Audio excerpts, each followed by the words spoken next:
I think leaders should definitely listen, but as you know, most leaders now are not millennials. A lot of them are, sorry, not Gen Z. A lot of them are millennials and boomers and all that. And so, I mean, I was having a conversation yesterday with someone who works. She's a boomer, and she said, "Oh, if I start an organization, it's definitely not going to be hybrid or remote. Like people are not productive, you know." And my sister was arguing that I'm productive, but why are you punishing me for that? But that generation believes that you have to be in the office, you need to clock in, you need to clock out. And so if you have that kind of person as a leader, and you're telling the person in fact that with the right structure, understanding that people these days or the youth these days do not need that four corner traps that you do agree like working in a place that is just like white walls limits your creativity. They'll say, why do you think that leaders should listen? And just because you're listening isn't the same as you're approving, So the thing that's coming to my mind is this trend that you listen, we don't judge, but more like we listen, we're not approving, but I hear you. Yes, I hear you. I mean, the way we say that a lot, I hear you what, But I think leaders need to, and even Gen Z leaders, because the truth is, once you become a leader, sometimes you can fall into that trap of you don't know what I'm going through, I see what you're seeing, I know what I'm doing, I have this plan, I have this vision, so you need to buy into it, and then you're also afraid not to listen so that it doesn't look like you don't have a spine.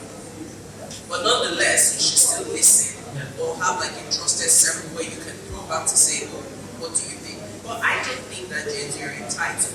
They can be perceived as entitled because they are very confident. Right. And it's because of the age that we're in, very fast-paced. Everybody is a global village right now. Like the boomers who walk inside, just a community that you know.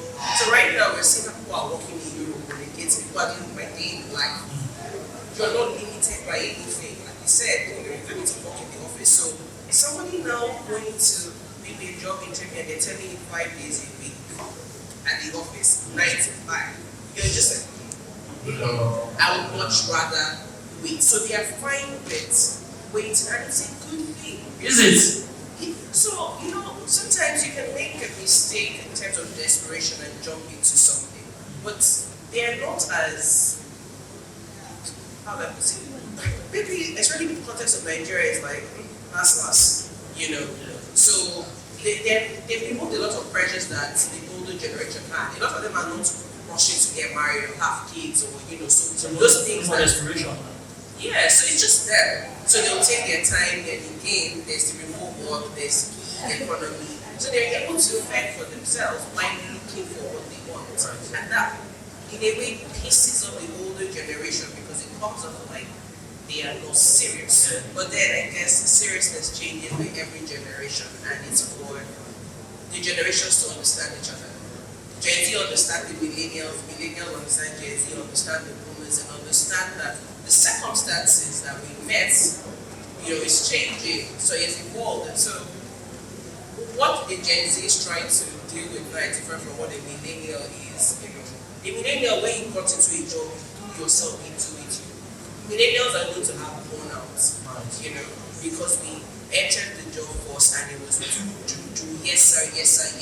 Right. Where the millennials are like the yes sir generation because that was what we were trained to do. Yeah. Gen Zs are not. They're not going to. If a Gen Z calls you sir, you earned it. Yeah. Millennials just say sir because you're by default. Yes, and so the Gen Zs look at millennials like you don't have this mind, you're a pushover, and then millennials are looking at Gen Zs like you don't know this is how it is. You're not sucking up to anybody. It just is not. I guess we just have to maybe accept that it's just generational differences. Yeah. But in the workforce, even in as much as we're changing, there should still be some take the good from the previous generation, like the structure and all that millennials have that, and then also the flexibility of Gen Z, so that we tap into the creativity of the human mind.